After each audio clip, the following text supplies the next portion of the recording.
The sky is falling. The sky is falling, guys. The sky is falling. I'm terribly worried. It is Tuesday night. We're here. There's football to talk about. My name is Seth Bidoff. That's Jacob Terrell. We have a special guest with us this week. The one, the only Jake Gutierrez from United by the Numbers is here. Guys, we are United Front. There's so much to talk about this week. The club had nothing for us. What are you talking about? We played a preseason match in which we got like 7 tweets about. That's plenty to talk about. One of which was Hursti converted penalty. That redacted True. was involved in. So, and we'll get to that. But guys, the sky is falling. It really is. This is the worst thing ever to happen for New Mexico United. So, I will say to start us off, Jake, we're happy to have you. Obviously, United by the Numbers has been phenomenal. Let's bring you on in. Let's talk to you a little bit. How are you? How did you get started on United by the Numbers, and what brought you to the club first of all? Yeah, thanks for having me, guys. What brought me to the club first of all, I guess like everybody else, you started to see trickles of a new soccer team happening in New Mexico.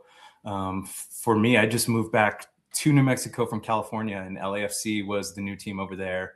And I was having a heavy flirtation with LAFC. And then I moved back here, and this club started. The kit drop for me was the thing that made me realize that things were kind of different here. And I remember the first tailgate that I kind of was hanging around on the fringes of. Probably a couple of months in, I walked up and met RJ Montano, met David Carl then at the time, our friend David Weesey Carl now, and just kind of started getting more embedded and became just a psychopath like all the rest of us.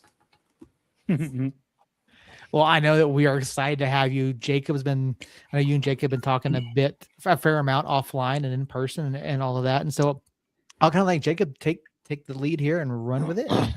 And we'll get to know you a little bit better, get to know more about the book, and talk some United. Yeah, we'll touch on the book here in a minute. I think there's a lot of us in the New Mexico United community that know of each other.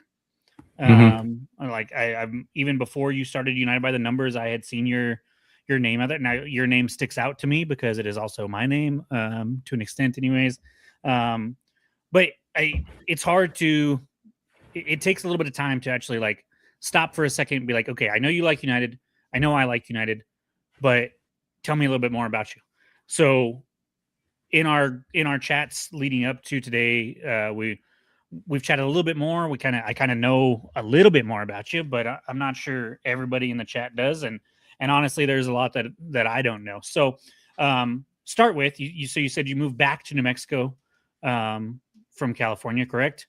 So yeah, born in Grants. I'm sorry, Grants, born in okay. Santa Fe, but lived a lot of time in Grants, and then had my own little manifest destiny. Went out to California for 18 years or so. And 18. Okay, I was not expecting that. Holy cow!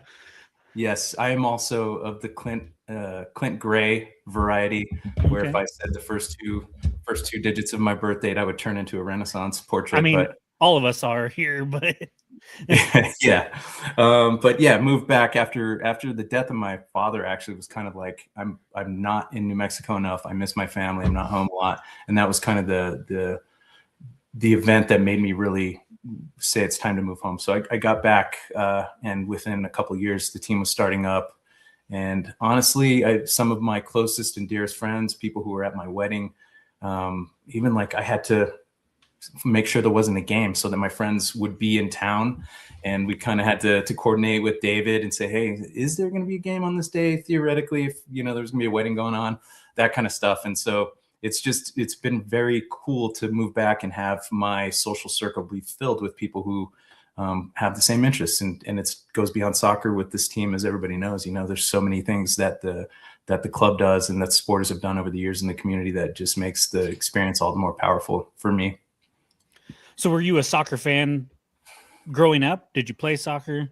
What was that kind of, what's your soccer? So it's always interesting to me because I came on to soccer when United came on, basically. I'd watched World Cups and stuff like that, but wasn't a diehard of any kind until now, when, if you ask my wife, I probably watch too much soccer now. But you mentioned LAFC. So it sounds like you were already kind of in the soccer sphere before United came along. But what's your background there? Definitely. Yeah. I'd never played soccer growing up. I was a baseball guy. I played collegiately. But I started following soccer probably about 25 years ago. Third base, actually, but I was terrible. So here I am now talking and writing about soccer. But Seth dipped out because I'm a huge Mets fan. And so I grew up with baseball. I did read Fever Pitch by Nick Hornby in a book club probably 25 years ago.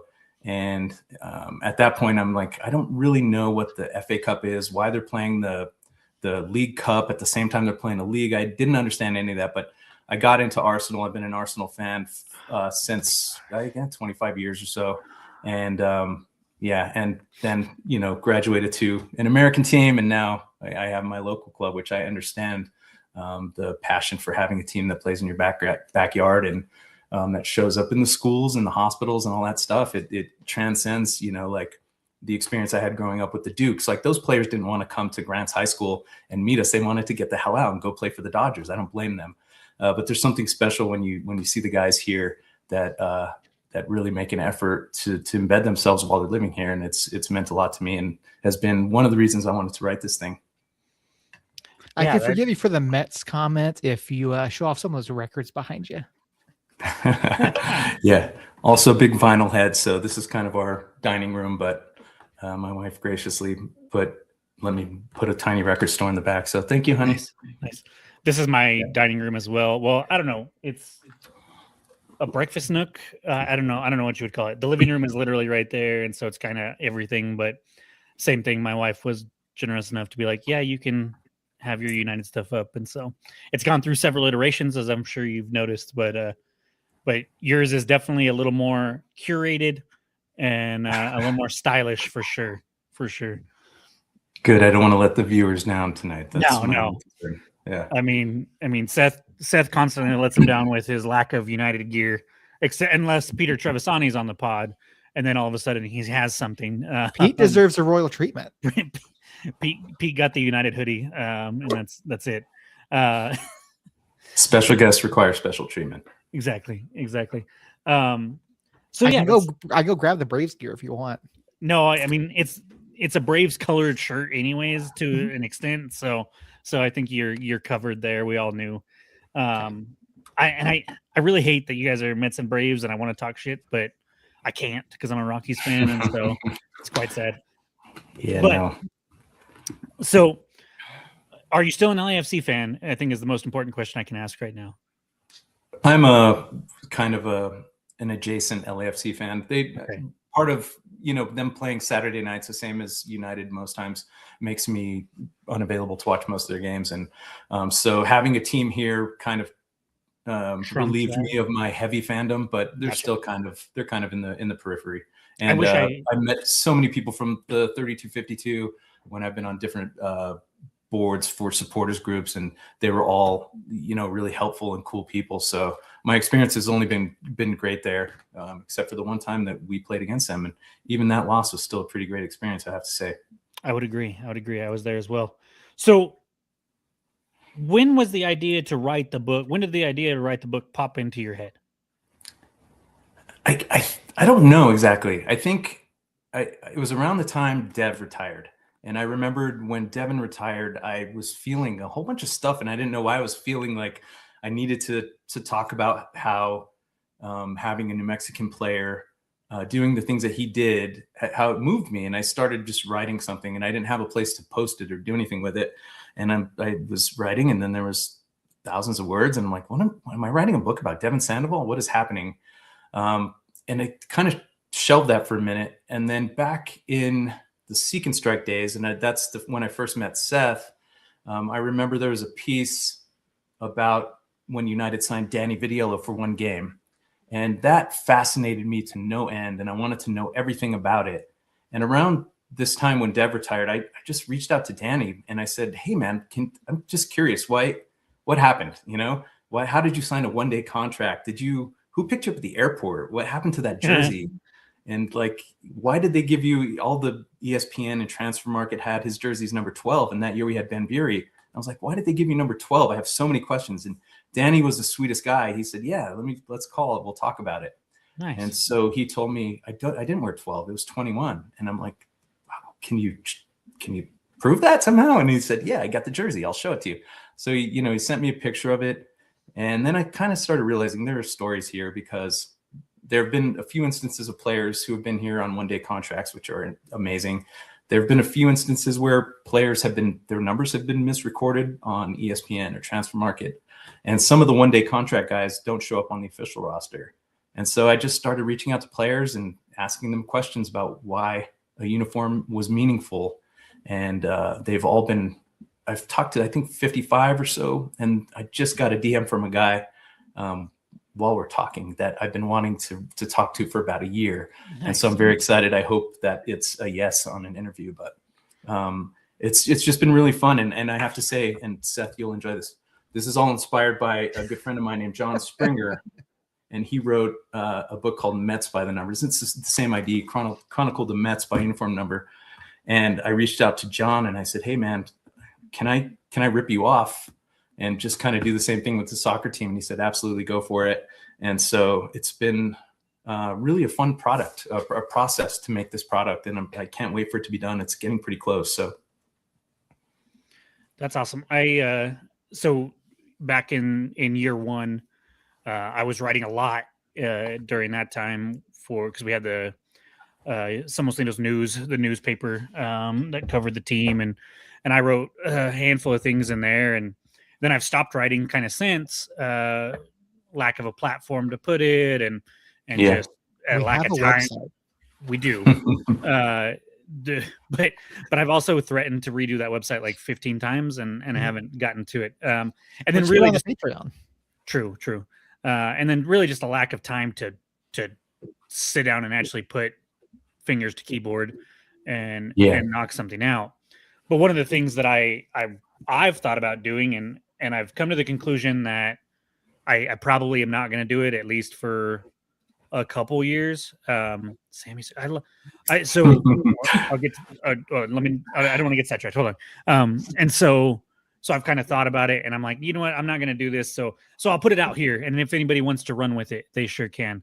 But there was just something so special about that 2019 season, and I wanted to encapsulate how special that season was with like an oral history of that season, and I've done a couple webs to do that, a couple of different outlines, a couple different ideas, and thrown it around. And then that's about as far as I've gotten. So and I'd been thinking about that semi heavily right around the time that you announced that you were going to be doing this. And I was like, oh, that's fantastic. Now it's not, I know yours isn't year one specific, but what I love about yours, and like Andrew's Sammy Sergi comment there, and then I was going through a bunch of old mic'd up videos and listening to Andrew Tanari mic'd up and Salim Muhammad mic'd up. And there's not a whole lot of mic'd up videos with like everybody, but they'll be sitting there playing 5v2 or 2-touch or something like that. And they'll be in a circle and there'll be all these players that I'm like, oh. And I catch myself doing that too when I go to United by the Numbers website and go through the all-time roster and go, oh yeah, he did wear this number. Oh yeah, he was here on a 25-day contract. Oh, okay. And so it's a brilliant idea that had you not given credit to that book right there, I would have never thought of. And I would have called you a genius. I still think you're a genius, but I think that just that whole idea is like, oh wow, that's and it's interesting when it comes to soccer because numbers they're not limited. I mean, technically you can have 00 to 99, right? Or in Kevin McCann's case, 100 for his 100th match. But you typically do see like, okay, if you play this position, you're this number if you're starting and stuff like that. So it's really interesting to see Greg Hurst, for example, who you were able to ask a question a couple Fridays ago about switching numbers. And so through all that, what have you learned? What has stuck out to you when it comes to studying these numbers and just the whole broader sense of soccer roster numbers, basically. I've seen you guys at media day. They invite me now like I'm an actual journalist, which I'm really grateful for. And most of the time my questions revolve around, I try to make them fit into a larger narrative that would go in a book, and they don't really have anything to do with who's injured or who might play this week. But what I've learned, I think, is that we buy a ticket and we watch these guys, and they're incredible athletes, and they come to New Mexico from all over the world. But when you talk to them at media day, they're so media savvy. These guys know what to say. They know how, and I mean this in a positive way, that they know how to talk in platitudes and not really say anything sometimes if that's what needs to be said. But when you ask somebody about a uniform number and why it's special to them, they all have something. And even when they don't, Josh Suggs I was transcribing his interview a few days ago, and he was hilarious because he's like, I don't care what number I ever had. I never cared. If anything, I wanted a different number every year just so I could remember. If I wore 32, that was from 2016. And he just didn't care as long as he had an opponent to run through. That sounds so much like Suggs, but doesn't it? But some of the other guys, there's an importance, like Justin Portillo. He's always been 43. And I'm like you mentioned, Jacob, most players will get, maybe in his position, will wear a 6 or an 8. But when he was coming up, they said, hey, man, you're not good enough for that number. You're 43. And so it became his badge of honor. And every club he went to since, he said, no, I'm 43. And it's a reminder to you that you said I wasn't good enough. And it's a reminder to me that I made it, And so all of these numbers, I see the humanity in these guys that maybe you don't get in a question of, how'd the game go this weekend? And they'll say, we tried our best or whatever. But when you talk to them about a number that makes them think of a loved one or an important date, you really see them as a person, and it's been really fun. And I feel really privileged that they've kind of opened themselves up in that way and talked to me and shared some of these things. And writing it and listening to these interviews has been kind of the most fun part, and it's got to end soon, and it's going to, because this book is getting very bloated. It's almost 400 pages, so I need an editor badly. But it's been really cool to get to know the guys on a human level. So you said you've talked to about 55 players, possibly 56 with the DM just now. Yeah. How many players are there total that have worn the black and yellow? For the first 7 years, I think there was 104, and that includes academy contract guys who were signed to the first team whose boots never touched grass, because that matters too. I think when you're telling the history of a team, those stories count. And even if those guys didn't play, I included them. That's not including the new signings for 2026, because when the book comes out, it's going to cover the first 7 years. It's going to cover 2019 to 2025. I do have a website, United by the Numbers, and a Substack, which is ubtn.substack.com. And that I'm just going to keep updating for as long as I enjoy doing it.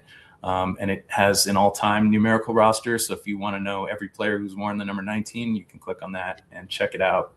And it is kind of like you said, that first year, and some of these names that are really that are nostalgic and make you remember, when we had a few less grays and the first year of playing in Isotopes. It's kind of a cool little time machine to go back and remember some of these names, even if they only played a few games. I think all that stuff's important.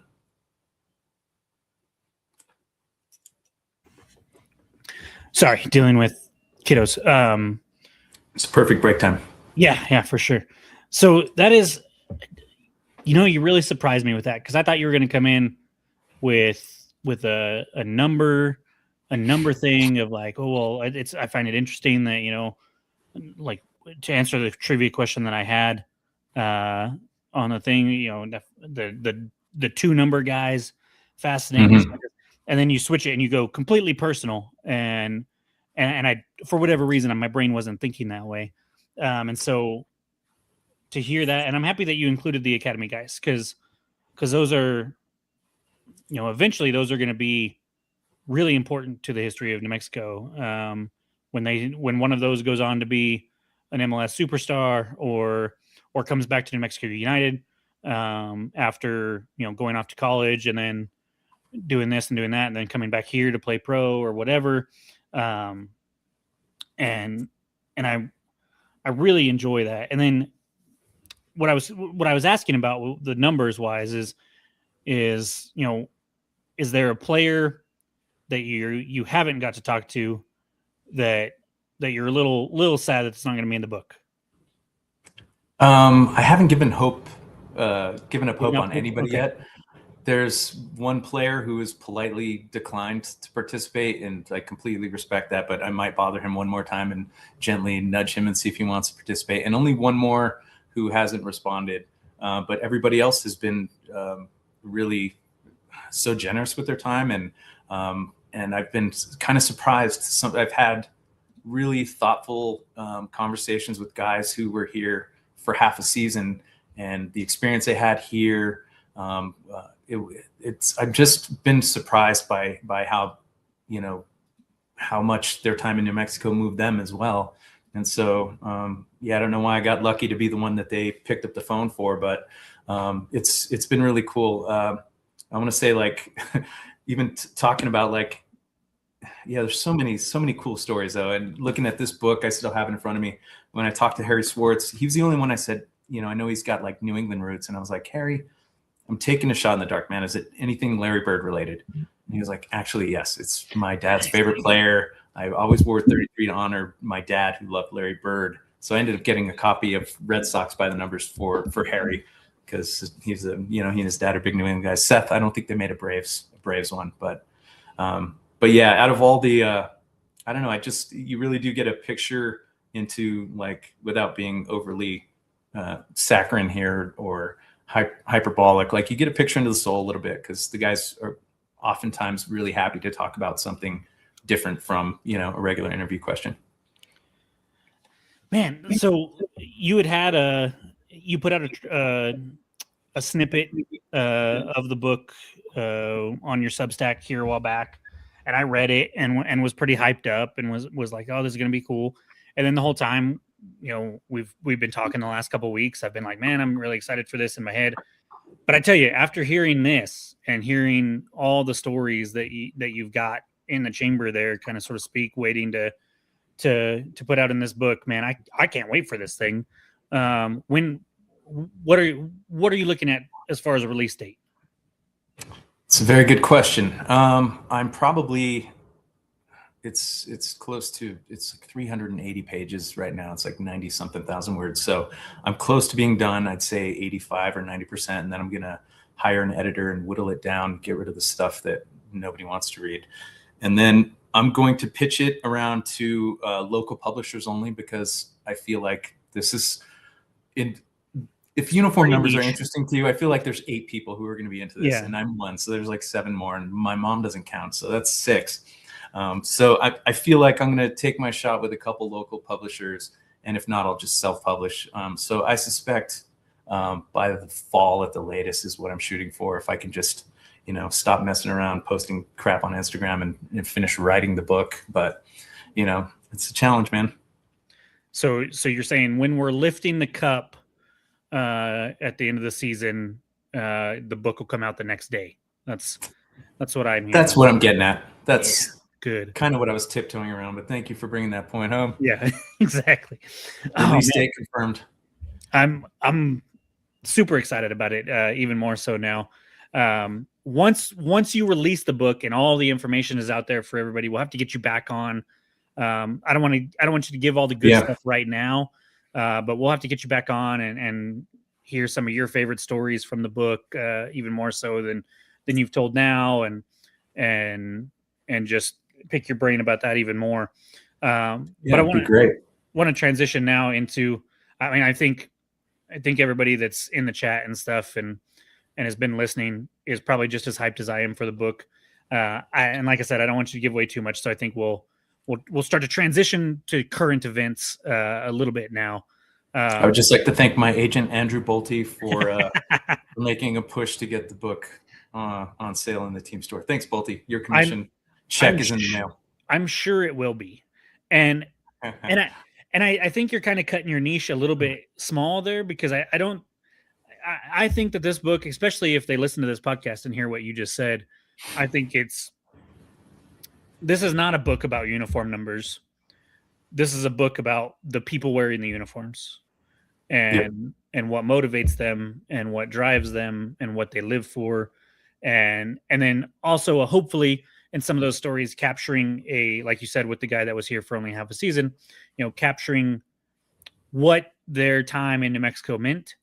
And so I think you can pitch it to anybody that's from and loves New Mexico. You can pitch it to soccer fans. You can pitch it to family and friends of everybody that's in the book. And so I think you're selling yourself a little short on the 8 people being excited about this book. I would like to publicly apologize to Andrew Bolte. You've been fired as my agent. Jacob is my new agent. Sorry, Bolte. I love you anyway. No, I work well with Andrew. We can tag team. Well, we have our different lanes that we can fit in, and so, but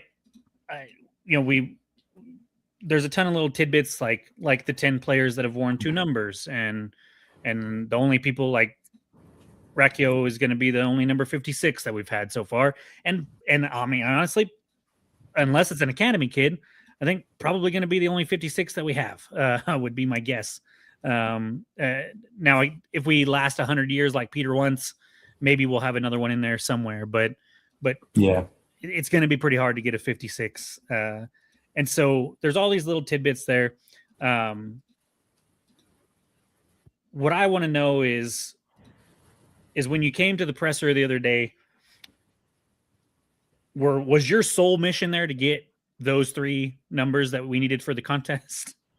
100%. I didn't. Yeah, I didn't know that there was going to be a presser when I announced the contest. So I was kind of thinking, well, that'll be maybe a couple weeks before I know. So I was really pleased that there was a presser, and my sole mission was to get confirmations for some of those numbers. And the guys, I have to say, are pretty cool. Like Hursty, he knew that I've been digging and trying to figure out what number. When he walked in, he kind of grinned at me like, all right, man, it's coming. So, so it was fun, but yeah, that was absolutely my mission, get those numbers.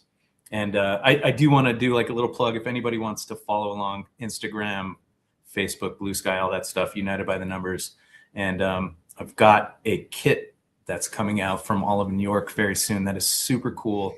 And I'm going to have some live readings at a local brewery. These things are all going to be in the pipeline soon. So I hope to meet a lot of people and make some new friends and share some memories of some of these players who were favorites of ours who maybe don't play here anymore, but are still hold a fond place in our hearts. I love the Olive New York kits. They do a good job. They do a wonderful job. They've been very patient with me as I don't know what the hell I want. So it took a while, but we got there. So. Yeah, I will say it is cool you're able to reach out to so many former players and talk to them. I've had conversations with a number of different folks, but the one person I've never been able to talk to is Kenny Akamatsu. He just disappeared off the face of the earth. I've tried multiple different accounts to reach out to him. He does not answer. I've been chatting with him back and forth for the last 2 months or so. And he was just in town, and I think I missed him because we were going to try to get together and have an interview. But I feel like some kind of weird skip tracer. Like I'm trying to find people, but I will track him down and have an interview. So I'll make a promise that I'm gonna talk to Kenny and get some questions for him in the book. How many of those I'm going to backtrack on what I was just saying and go back to the book for a minute. How many of those interviews have been in person? In person, I don't know, maybe half. David Wiese-Carl, I have to give him I owe him a huge debt of gratitude. When I started this, I wasn't even going to interview guys. I was just writing chapters. And then Josh Lane has been, who's now with Portland Hearts Behind. He's been a great help to me. And when I first started, he said, why don't you start interviewing guys? And for some reason, that didn't occur to me. And David was so instrumental, and also I have to shout out Jules. Ron helped out, and Delmy as well. But David got me so many interviews, and then I had a bunch. I leveraged Media Day to have one-on-ones to talk about uniform numbers, and then I've had a couple in coffee shops and for guys who were a lot of WhatsApp conversations with guys in Europe and elsewhere, and yes, just some DMs for guys who are on opposite time zones and we can't do a phone call. But it's been a juggling of mediums, and everybody's been really cool and really helpful. So that's awesome. Can't wait to share it. Yeah, I can't wait to read it and then have you back on to chat about it again. There are so many questions there that I have about like the back end stuff that would probably just be exciting to me. So I'm not going to bore the listeners and Seth with like how you're keeping track of all this and all that, because I'm kind of a nerd like that. And I'm a spreadsheet guy. Many spreadsheets. Good. And so we go to media day. You get your new numbers from Renix and Rosarena, and then get the scoop on the Hurst one. I don't know if you guys thought it was weird, but 99 times out of 100, when they announce a new player, there's nothing about a number. But with LaCava, they very prominently said, "Hey, he's number 17." Did they do that for you, Jake? I wouldn't let myself have that ego to say, yeah, it was for me. But I will say that I think there are more people who kind of are paying attention to uniform numbers a little bit. And that seemed like kind of a fun teaser where you're not going to see that and go, wait, something's up. And we have had some movements of players who, like when Talon left, that was not expected. And so there was this sinking doubt in my chest that, oh crap, maybe Hursty's gonna leave too. But I don't think that they would foreshadow his departure in that kind of way. So I thought it was kind of a fun way to say, hey, we have a new player, great new player. He's going to be in this number, and that also foreshadows some other news that you can guess. And so whether it was intentional or not, which I think it was, because it was fun, but not for me, I'm grateful that they did it. I think you were probably thought of at least a little bit in that. I would assume. And there are too many people in the New Mexico United organization that know of the book and know of your fascination with numbers to be like, oh yeah, no, I didn't think of him at all. They're all very kind dealing with my mental illness over here. They're cool. I bet somebody was like, you know what, this is going to mess with Jake just a little bit, and I can't wait. Had they not already put out? I have a daughter screaming at me. Sorry. That's okay. My wife can come handle this. I had. What was I saying? Damn it. I think you were talking about the front office. Yes. They had to have known that you were gonna look into that, and then also we had seen some preseason videos, and Hurst had been prominently displayed in those.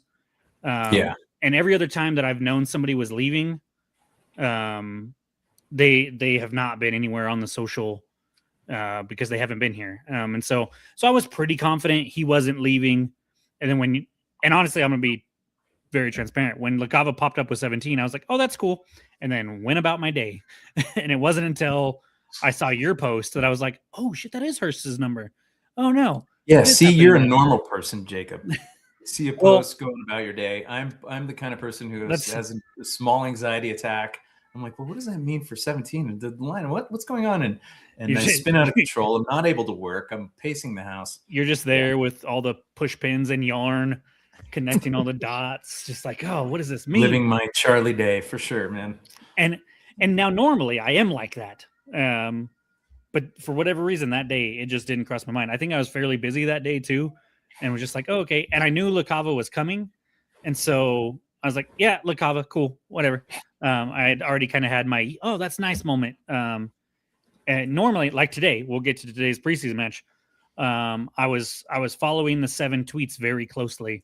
And I was in the middle of a work meeting, in-person work meeting, going, yeah, yeah, cool. Okay, yeah. And so I appreciate you calling me a normal human being, because I don't think I am, especially when it comes to black and yellow most of the time.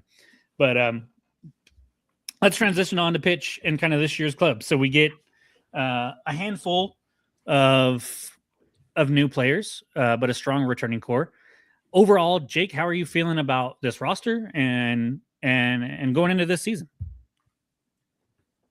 I mean, I think there's been a couple of different eras, when Austin Yearwood retired, when Sam Hamilton retired, you can kind of close books on an era. I feel like this last year with Kalen retiring and with Brucey is kind of another era that closed, but at the same time, the team's been really good through the first 7 years about returning a core and adding to that core on the peripheral. And I think they did that again this year. And I feel really confident. I know the squad is thin numbers wise right now, and they could use some reinforcements defensively. And it might already be here. I don't know if Kyle Hoffman is going to. If this is a year when he can see some minutes. I don't know what he has planned or not, but I hope so, honestly. But I feel really optimistic about the team. All the returning guys I love. Of course, there were a couple of departures that hurt, but I think there's so much parity in this league and so much talent in this league, and I really believe in Dennis, and I think he's done great. That I'm very optimistic. I don't see any reason the team can't achieve what they have at least the last couple of years, with the third place and the first place finish, and hopefully get back to another conference final and maybe get some silverware. Yeah, and I think the eras statement that you made is very fitting. We had Ryden, Bruce, and Sergio are all. Sergio hasn't announced anything, but we've heard it. Pete leaked it last week on the pod, and I think I had talked to him in the preseason last year when he was on trial with New Mexico United, and he basically said, "Yeah, if I don't make the team, then I'm just going to hang him up." So I kind of figured he was on his way out. But those three players were the three longest tenured players with New Mexico United last year. Yeah. Ryden coming in year 2, Brucey obviously being year 1, and Sergio came in year 3. And so it does feel like there is definitely a shift per se, but we see him bring back, 6, 7, 8, 9, 10 guys year after year. Most of those have been pretty important, not only on the pitch, but off the pitch as well. When I look at Brucey and Ryden, one of the questions that we've had on the pod, and I don't think you've commented in the chat about it, but I'm curious, and we'll kind of use this to dive into the preseason match. Is who is on the pitch, the captain wearing the armband, and then not only that, but also like in the club, who are some leaders that you see with the turnover that we've had? I mean, obviously Ryden and Bruce were two of the main guys last year, and now, and Talon for that matter. And now that they're gone, Alex, I think, wore the armband as well. He did. So now there's kind of a void there. So not just with the armband, but also just a presence in the locker room that some of these guys are going to look up to. I don't know. I feel like reflexively, the first name that comes to my mind is Will Seymour. He seems like, he's a long tenured player. He's a veteran.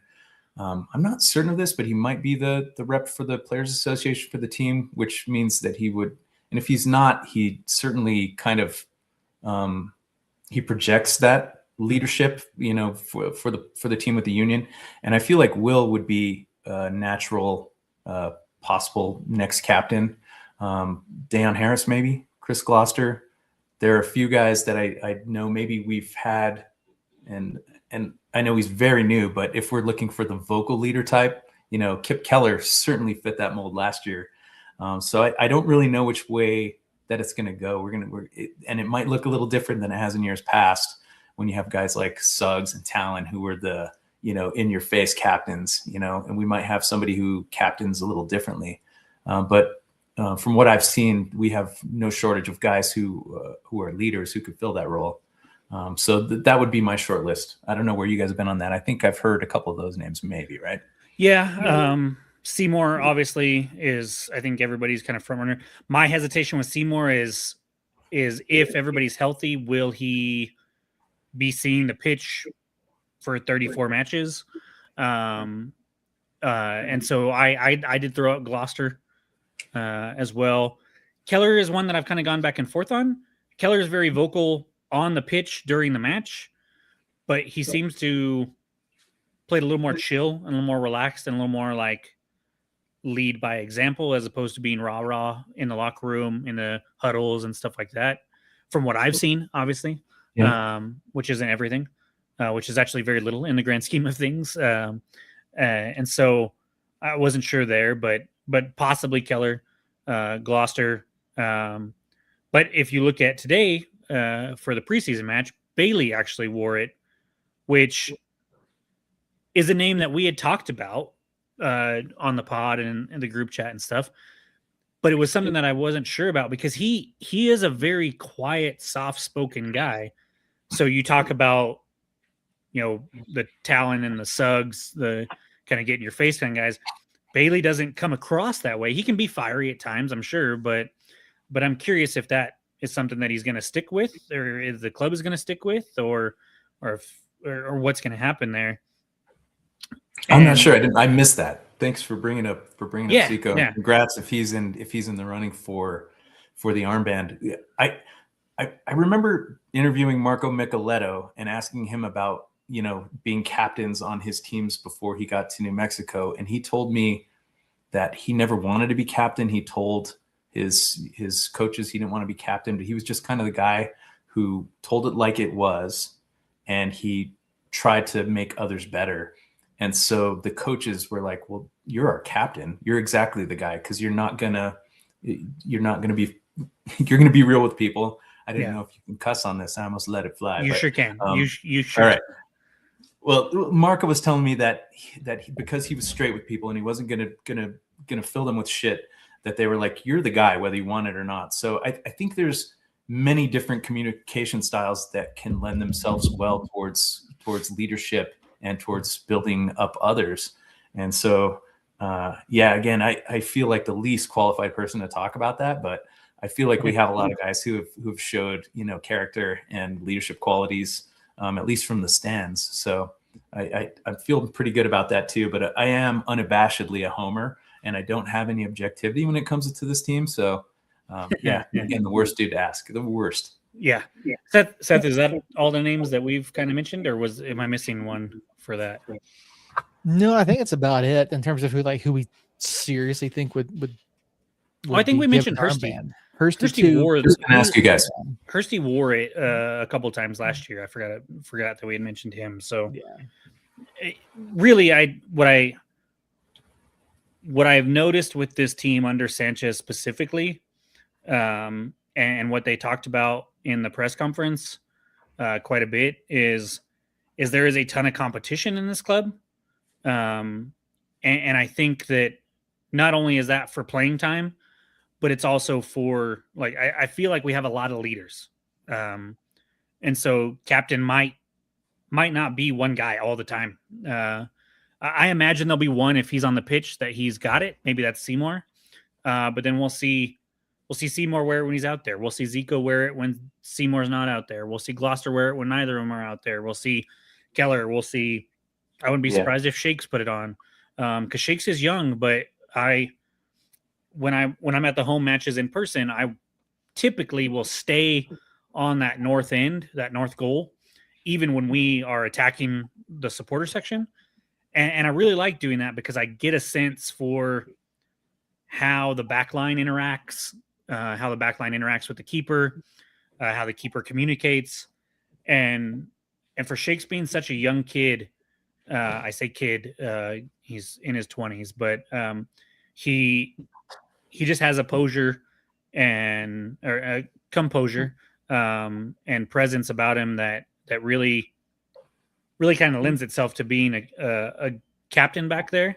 And I wouldn't be surprised if at some point this season he ends up wearing it. I think we've all kind of ruled him out as like the guy because of how young he is. But and it's also not guaranteed he's the starting keeper for most of the matches, or any of the matches for that matter. I think he has earned playing time with this coaching staff, but it's kind of hard to say. So with that, I want to open it up to both of you because we haven't really talked about it, Seth, but I put out on social a couple days ago my way too early projected starting lineup. And obviously the lineups change every week. If you're Cole, they changed way too much. If you're some people, they didn't change enough because they were tired of seeing some players out there. who I don't care what side of the fence you fall on there. The lineup game to game will be different here and there, but I just kind of took a stab at who I thought would be the March 14th starters with the limited information that we know now. And I don't know if you guys got a chance to see that or you guys happen to see it or pulled it up. But if gun to your head, who is the starting goalkeeper March 14th? Yes. Somebody. We will have somebody there, huh? I guarantee you we will start the first match of the season with a goalkeeper. With 11 players on the pitch. I concur, Seth. I can say with confidence that the goalkeeper will not be wearing the number 1. I did see your post, Jacob, and I thought you did great because the back line, you don't really have too many choices. Yeah, the back line's pretty much set. Yeah. Especially with Keller's injury. Dennis is he's kind of demonstrated to us that he wants competition in every place, and he is going to let guys rotate. I don't think really he settled on a favored 11 until maybe the last lap of last season, partly due to injuries, partly due to the team had that summer swoon. But I do think that Chris Shakes, because of the competition, I would guess that helped him to elevate his game as a professional competing with Alex. And I think having we have kind of a 1A and 1B situation or two really great keepers, either of them could run with this thing. And I think that's going to make them both better. And I think that's going to serve the team, and it's going to probably serve them both each as professionals to get better. So I really don't have a guess. I think probably it's been said in a comment that whoever wins it in training, whoever demonstrates they're ready is going to get it. And if they fall out of favor, I'm sure Dennis will not hesitate to make the move and switch guys out. Off the wall prediction here. I think we see Ron Patel come out of retirement, lace him up one more time. Wearing the number 1. Wearing the number 1. There you go. Maybe he gets to start the first match between the sticks. I don't know, but no, the competition I think is going to be good between Shakes and Rosarena. Rosarena, again, we know Las Vegas had a tough season, but Rosarena had 10 clean sheets. Shakes had a really good season here as well. Was it perfect? Not by any means, but I think there is some competition. I do think Shakes is the number 1 coming into the season, but I want to see what happens in these final, preseason matches to kind of get an idea as to who coach might be leaning towards to start that week 1. Well, and I'll be pretty honest with you. I have no idea who it's going to be, right? Oh, we lost Jake. I have no idea who it's going to be because let me add Jake back in. Welcome back. 48 minutes in, I discovered there's a chat box and I tried to click on it. So, hi, everybody. I'm sorry I missed all your comments. There's been a few for you there. I'll highlight. Lindo said, "I'm excited to read this. I'm excited to read about Jay Schmidt. Shout out Schmitty right there. Hopefully you talked to him. Schmidt was a wonderful interview. Good. I need to get him to sign that kit right there because that's the one that I don't have a signature on. And actually, I need this one. This Red Keeper kit has Tambakis on the back. And I need to get him. I'm gonna ask him when Tulsa comes to town to sign it for me, and I know he will. He's a stand-up guy too. But I think that when I made that post, this whole time that I've been thinking about who's the number 1. I hope nobody from work listens to this, but I have a whiteboard in my office that is erased of all work stuff for right now. And just has a list of the players and a projected starting lineup on it. And on that list, I have Shakes as the number 1.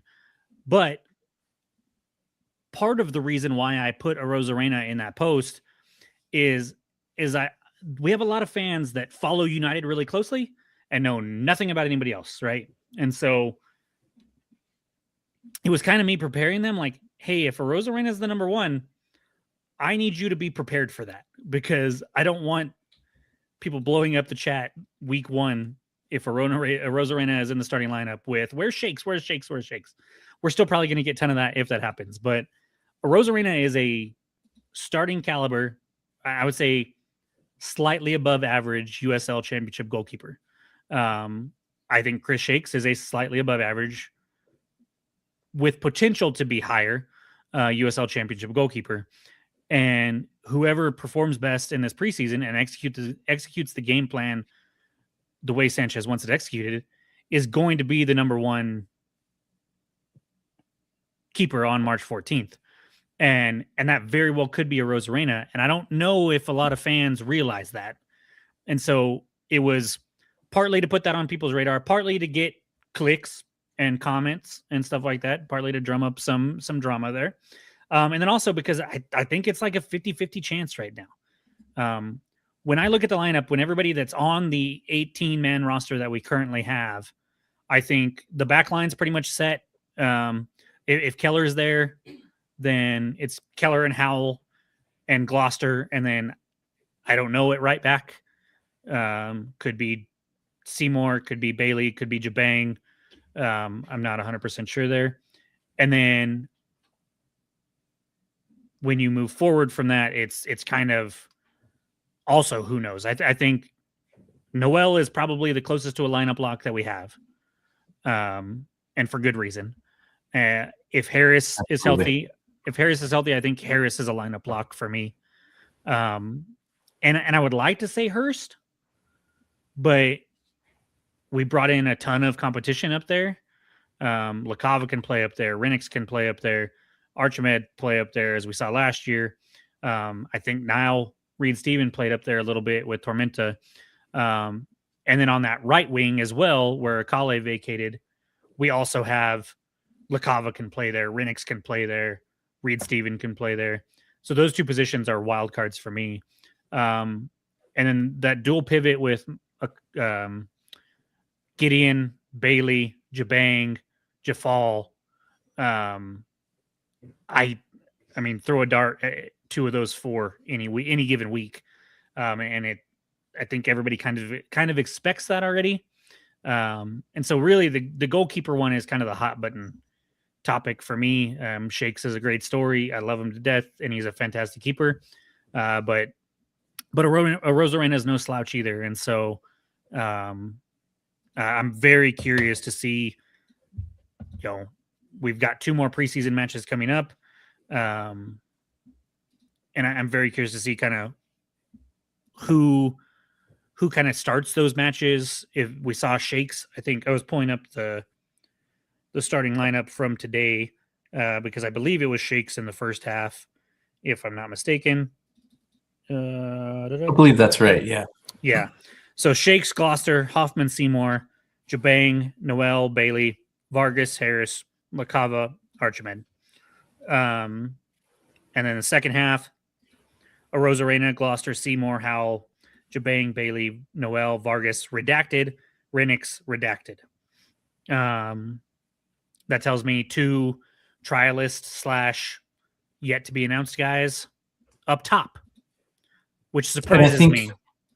I think that's a point. If we'll remember last year, Gideon Zalalem was also redacted.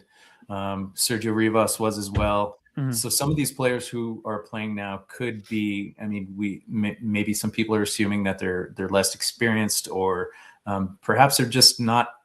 They're not announced yet, and they're waiting for something to be approved. But we do have precedent for some of these players being experienced players, skillful mm-hmm. players, and though it's easy to get a little anxious looking at the calendar. And you mentioned the first game, a month and a half away or so. There is still time to fortify the ranks, and those players might already be here.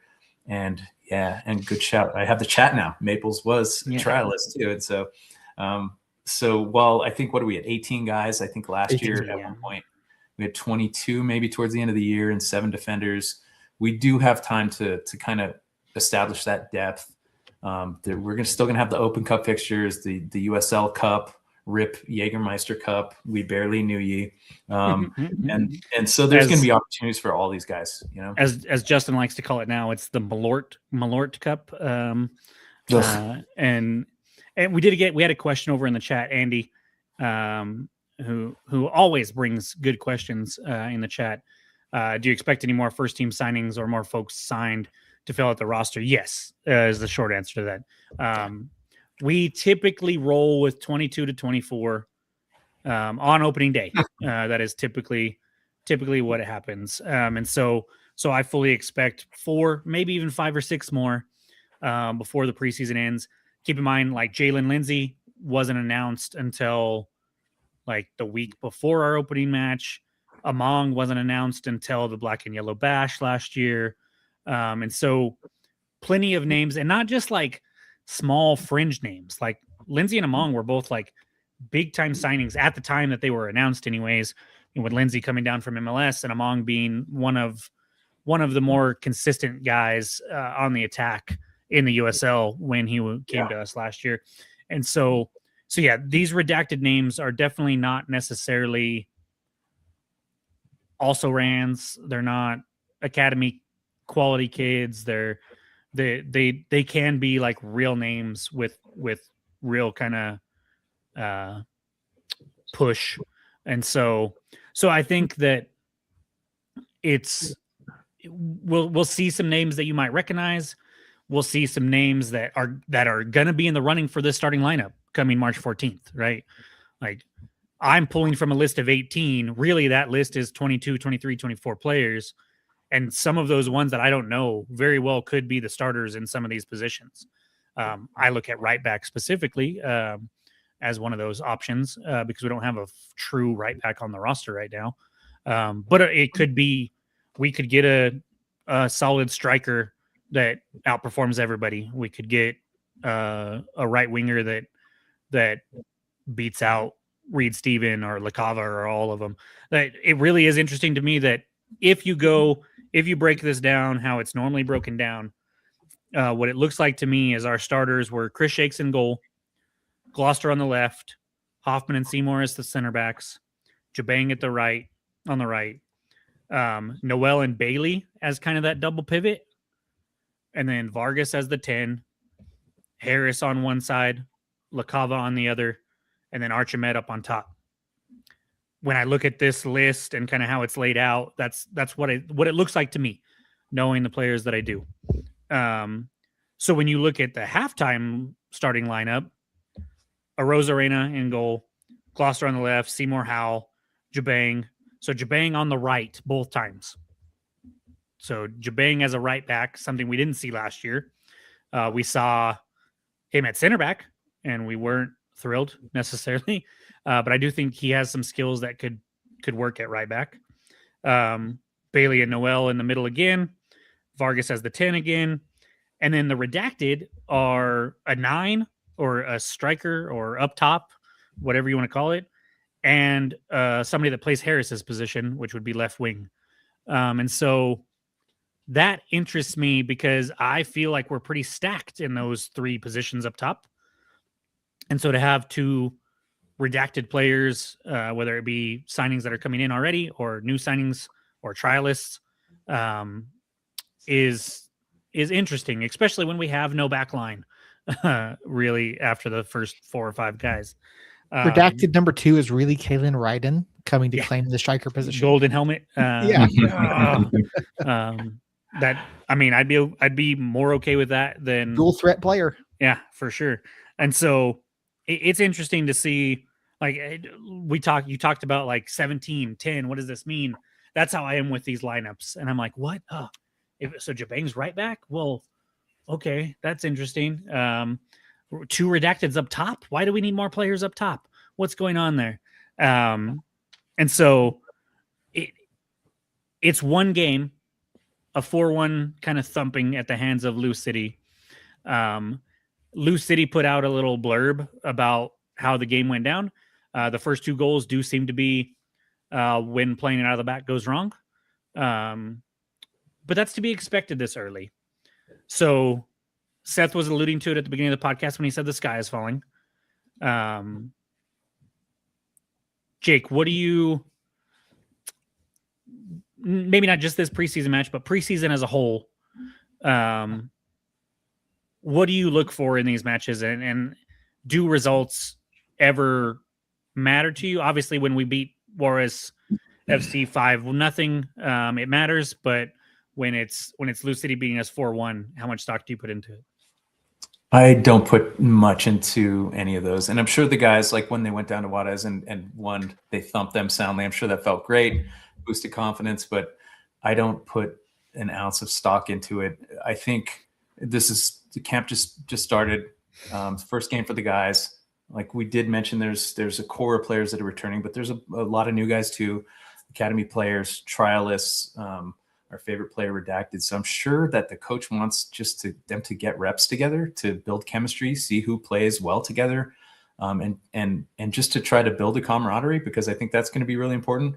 The most important thing for me is for these guys to get back from Tucson and to get ready without any injuries. We've seen ACLs in some of these closed doors that get ruptured, and so if we can make it through without any substantial injuries, and the guys just get fit, get used to one another, build a rapport. I don't really care if they lost to Louisville today. If they would have won, that'd be great. We're going, Andrew Bolte and some friends of ours, we're going to Tucson Sunday to watch them play Talon Maples in Colorado Springs. I don't care. I want the guys to win, but I want them to make it out healthy. I want them to know each other better after the game. But yeah, I don't put too much stock into it. How about you guys? Seth? Yeah, I don't care. It's preseason. First match, guys are playing a half, maybe a little bit more. Obviously, we don't know all the substitutions. I think we do actually, because they tweeted the substitutions and there weren't very many. So I feel like most of the players got a whole half.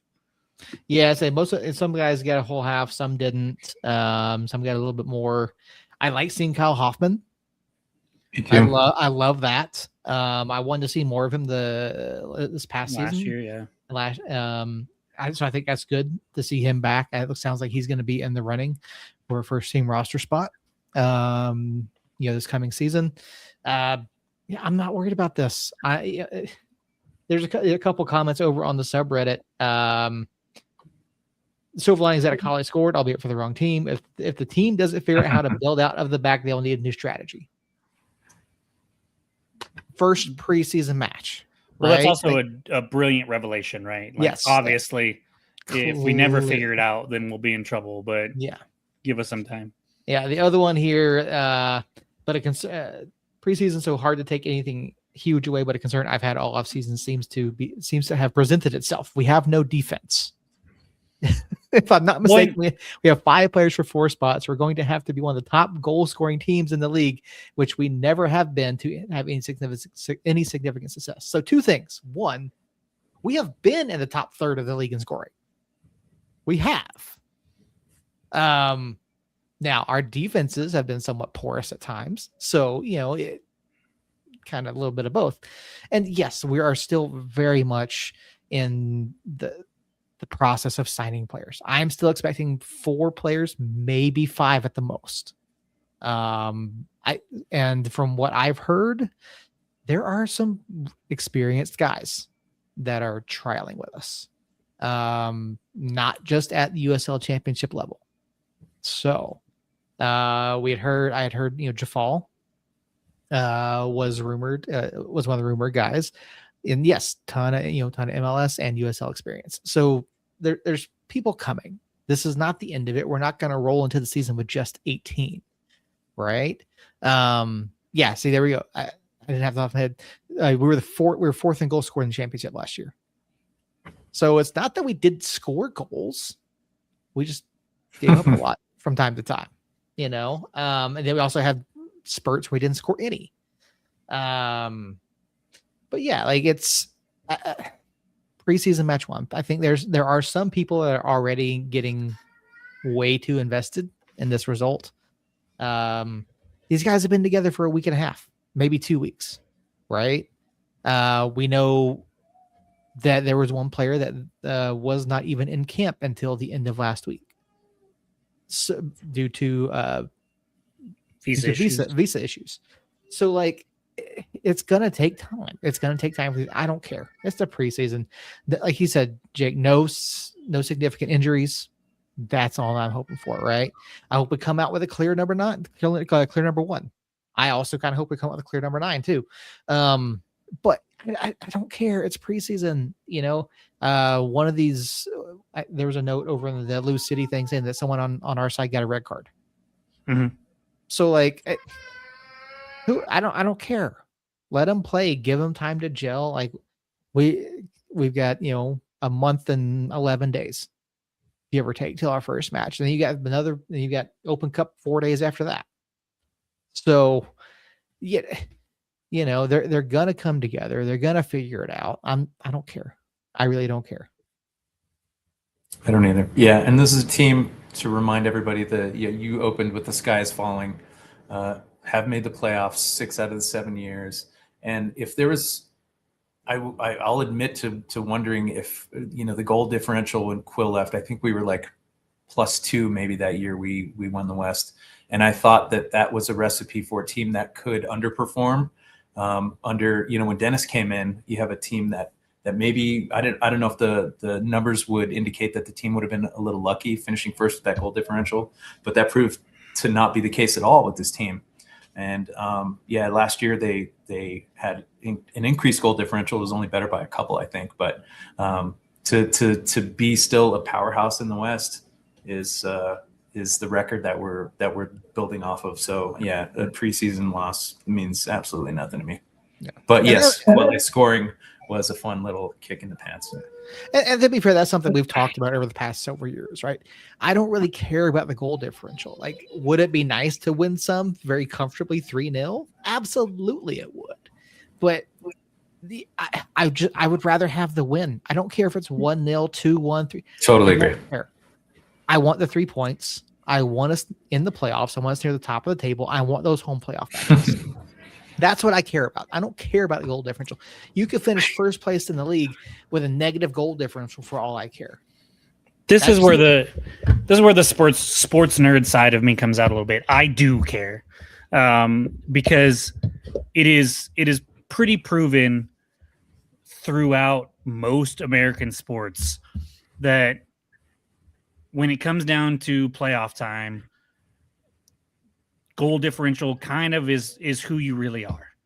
And when you get to knockout soccer matches, like we saw against Vegas in 2024, the margin is so slim that if you're not a team that can kind of step on somebody's throat and really lay it on earlier in a match, then you leave yourself susceptible to Corey Bennett, a Zico Bailey bad pass leading to a Corey Bennett goal in the 80-something minute and killing your season when you should have won the championship. Well, to be fair, that's never been our MO. We've always been that team that struggled to put people away. We've gritted them out. Yes. But we've never been the team to throw the pedal all the way down and just keep going. We've never been that team. But that's what I want to see. The days of Weehan and Frater and Sandoval. Yeah. But that's one of the things that I've kind of lacked the last couple of years, even though we've had really good success and I thought we were really good teams. There was always the back of my mind going, hey, you see the really good teams putting away some teams early, right? They're getting these 4-0 wins, which we had one last year, right? Detroit City. We did handle them 4-0, but they have this goal differential that, is double digits by the end of the season.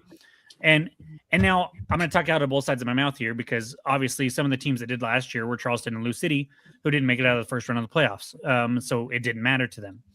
So I do think one of the things that I really liked about Tulsa last year was Tulsa put it on some people last year, but they also had several matches where they had to grind out.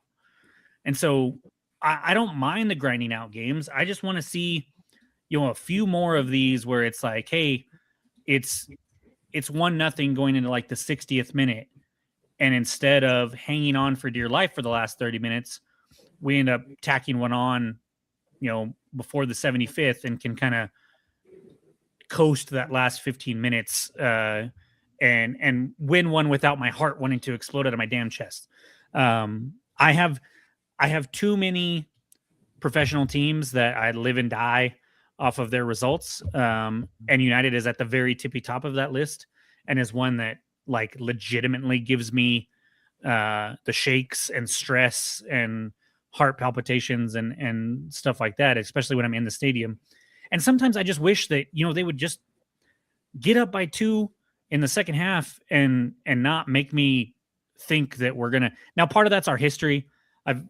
We've had several times where we've kind of let leads, 2-3 goal leads slide. And so I just want to see a little bit. I don't think goal differential doesn't matter at all. It can not matter, but I would like to see just a little bit. It's usually a pretty good indication of exactly how good that team is. And while I do think that Quill team was really, really freaking good, and we should have probably won the championship that year, I think if we were able to get a little more experience under our belt putting teams away, maybe we could have put Las Vegas away a little bit earlier, at least got one to where we weren't, one bad pass away from going home that season, which sounds harsh. And Zico is one of my favorite players, but that's what happened. One bad turnover led to a breakaway chance that Corey was able to finish. And that's pretty slim margins when you're talking about a team that point wise was pretty dominant, but goal differential wise was not. And so, but that was my little tangent. Preseason wise, I don't care. You're right. It doesn't matter to me, especially with this particular one. When you're looking at, we're playing out of the back.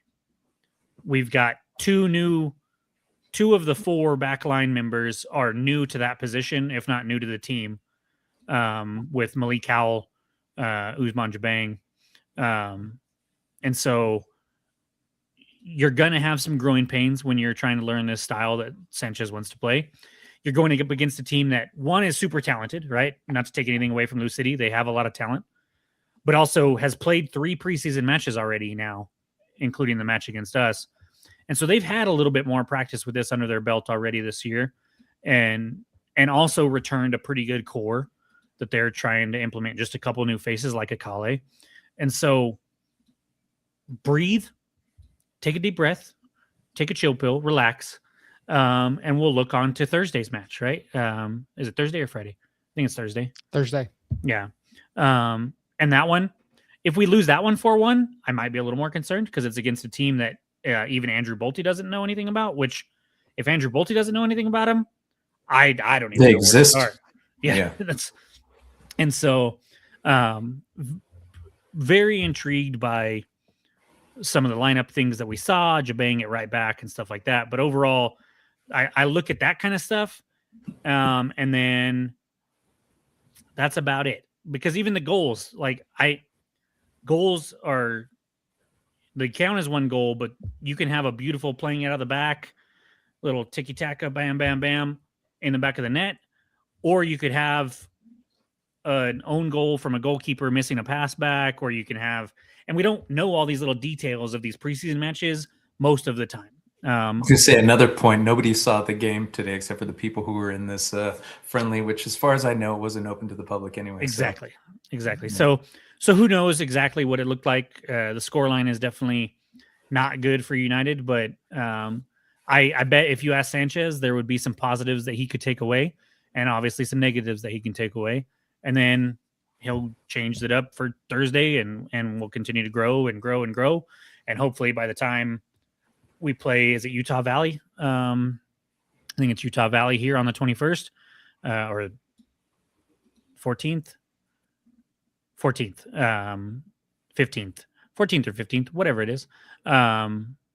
It's the 14th. Sorry, it doesn't matter. 14th, everybody. But it's the 14th. And by the time that happens, we'll see improvement, and we'll see improvement. And then by the time March 14th rolls around, we'll be ready to kick Oakland's ass. And so great stuff, Jake. I really appreciate it. I don't have anything else. I don't know if Seth, if you got anything. There's a Vision FC in Ghana. I don't know if that's who it is or not. We're playing Vision FC on Thursday. I don't know who this is though. The only thing I can find is a Ghanaian football club named Visions FC. I have no idea. I don't know either. Oh, it's on the 15th. Damn it. I was wrong. So, Jake, one more time, your socials, please. At United by the Numbers, one long word on Facebook and Instagram, unitedbythenumbers.com. And from there, you can kind of hit my Substack, which is free. It's always free.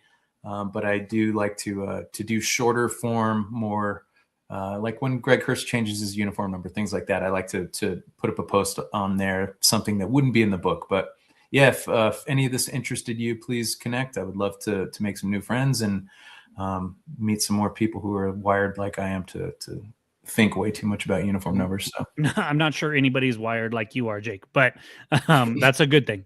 That's a good thing. Awesome. Do either of you have anything else that you would like to touch on, to discuss? We got a few more minutes here as far as we have as many minutes as you want as far as I'm concerned, but I'm out of things. So if you guys got anything, go for it. Otherwise we can get out of here. Nope. I'm good. I'm going to spend the rest of the night trying to find who Vision FC is. Team is built from high-level prospects who are competing for professional opportunities in global markets such as Asia and the Middle East. So maybe this is the club in Ghana. I don't know. Interesting. That's what's on United's website. So, yeah, I don't know. I'm now obsessed. I need to find out who this is. So we found Seth's obsessions. So that's good. Random soccer teams that nobody knows anything about. That's Seth's Charlie Day moment. Jake, you got anything for us, man? Nothing else. I just want to thank you guys for having me on here, letting me spare my beloved wife from having to hear me blather on about different uniform numbers. So she got a break tonight. You guys are heroes. Thanks for keeping a weekly dialogue of the team for people who oftentimes, and at this level, there's not a lot of places you can go for independent media to talk and commiserate. And so thanks for creating this place and sharing different voices. So I appreciate it a lot. Do we touch on Ken Sickinger is retiring? Did we touch on that? We haven't touched on it on the pod. Yeah. So Ken is our friend from the Albuquerque Journal. Longtime sports writer for the Albuquerque Journal. He's taking a step back.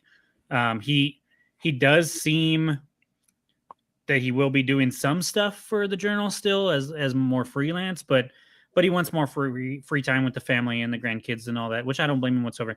I'm gonna miss him. One of the very few people that I see on a regular basis that's taller than me by quite a bit. And so, yeah, that's pretty sad. I did see that they're hiring. What the tweet was a specifically for New Mexico United, but then also to cover some other stuff too. So I saw plenty of names that I know on Twitter comment on that were names that I recognized that follow United. So if you're listening to this and you have any kind of chops writing, you do have to have quite. I thought about it. I thought about it just briefly, just ever so briefly, even though it would be stupid as hell for me to do, because I imagine I'm not making much money over there compared to what I am now, and I would have to move. And so, crossed my mind just in the blink of an eye. But I don't have the experience that they're looking for, anyways. But could be a fun gig for somebody, for sure. Be right back, working on my resume. Yeah. Let me update this real quick. But he is leaving. So really, I mean, the news stations cover United briefly during the season. They get plenty of content, and shout out to like Brad with KRQE. And I don't know who's with KOB and KOAT this year, but they're always at the matches. They're involved in the press conferences. They get their 5-10 second snips for that night's news. And then really that's all we get from them. There's nobody covering the day in, day out kind of ins and outs of the club and stuff like that. And so it's a pleasure to get to do it. I thoroughly enjoy doing it. I'm glad to see our little community keep growing little by little. And I love being able to have guys like you on, Jake, that are just as passionate about the club as we are, but can show it in a little bit different ways, including writing a book that if I didn't have 4 kids, I might be doing the same crazy thing that you are, but there's no way I have the bandwidth to do that right now. And so kudos to you. I can't wait to read it. I know others over in the chat are super excited to read it as well. And so as soon as you have it on, you let us know. We'll make sure to oh yeah, this is them. Get the word out on the Instagram. So is it the Canadian club? No, it's a French side. French side. Wow. Yeah. All right. I know what we're going to be Googling for the next 20 minutes, I'm sure. Yeah. So they have a photo from posted 4 days ago. Welcome Lou City, New Mexico United, Switchbacks, Vision FC, and Spokane Velocity. So this is them. Interesting. We have some great sleuths on the internet. Very curious to see who that's what that match is gonna look like on Thursday. Then, so yeah. I have You'll find out in the subreddit. And I have one question for you, Jake. I have one question for you. I need to figure out what it costs to get you to find out who some of these redacteds are when you're in Tucson on Sunday, and just slip me a DM if you would. I'm under the impression, I know that being at the presser last week, we were kind of all sworn to secrecy about faces we may or may not have seen. And I understand that and I adhere to it, but I purchased a ticket along with a lot of people. So I think it's probably fair game to take some photos, and happy to share with anybody who they very well might be like, no photos. But who knows? Who knows what I'm curious to see what it's like over there, because it will be fairly early in the preseason for a lot of these clubs. And I know I had heard that United was maybe trying to get some of these trialists locked up before they even went to Tucson, because they had impressed him so much in the first few days, and they didn't want to go to Tucson, people to see him and then be like, oh, hey, come here. Because like Seth said, we're under the impression that there's some names that not just USL, but maybe even MLS people will recognize. And so I'm curious what happens there, but I can't wait to, I will definitely be reaching out to you on Sunday evening to be like, hey, so how did it go? What did you see? How did it look? Because you can't beat some boots on the ground, actually getting eyeballs on the game. And so I'm excited that you get to go. Sad that I don't get to go, but I know you and Bolte and others will Tina, we'll give you the full rundown. Yeah, I can't wait for that. So I want to thank Jake. The chat's getting too many to name over here a little bit, but Andrew Desert, Andy Desert is also Mike. Who else was over here?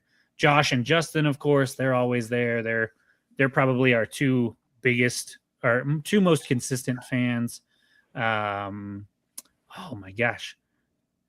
Too many in the chat. I know Eric was in there. Symphonic was in there.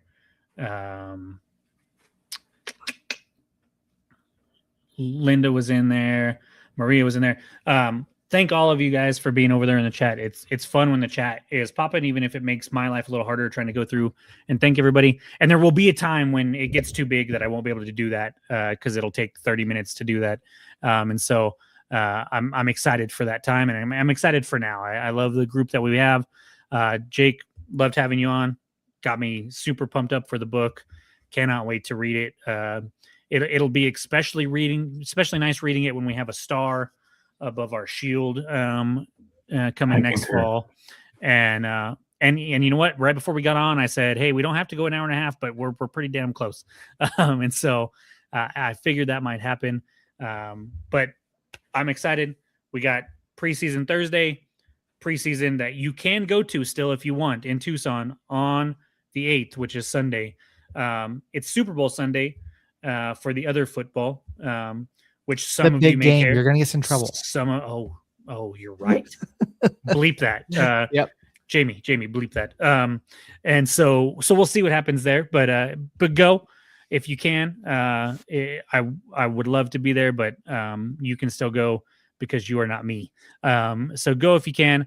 We will be back next Tuesday. We will talk about the 2 preseason matches, or at least what we can from the 2 preseason matches. I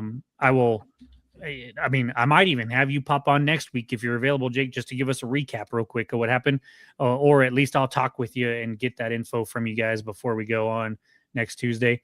And then we're trying to get Coach on for later in February, but we're getting there, man. We got 2 preseason matches, hopefully some announcements between now and next week. But me and Seth, and hopefully Christina, who is in Florida right now, having a good time with her family. Hopefully we're all 3 back here next week at least, and we can chat about a handful of things.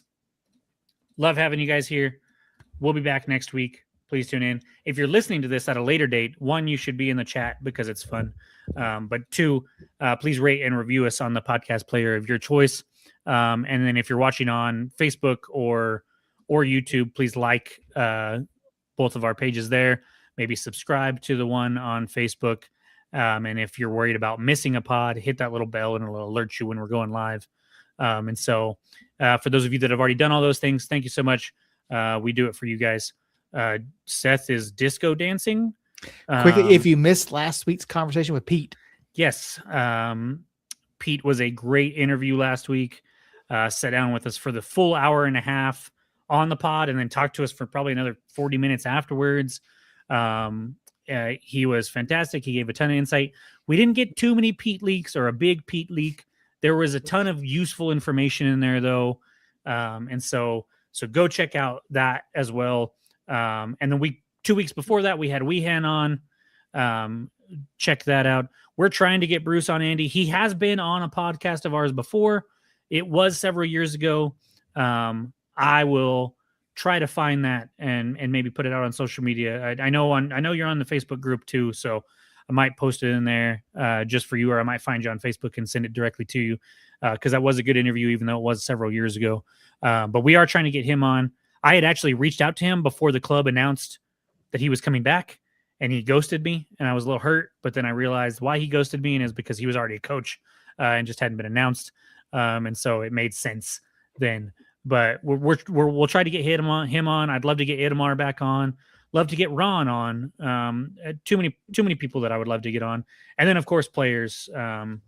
Players might have to be a little different setting. We might have to do like a 15-minute little pre-recorded segment with the players, just because they're busy. They got a lot going on, and they have their appearances that they have to make, and so on and so forth. And so we'll try to do that. But I'm excited for the new season, for us, for the team, and can't wait to talk to you guys again next week. Same time, same places. Until then, love y'all. Somos Unidos.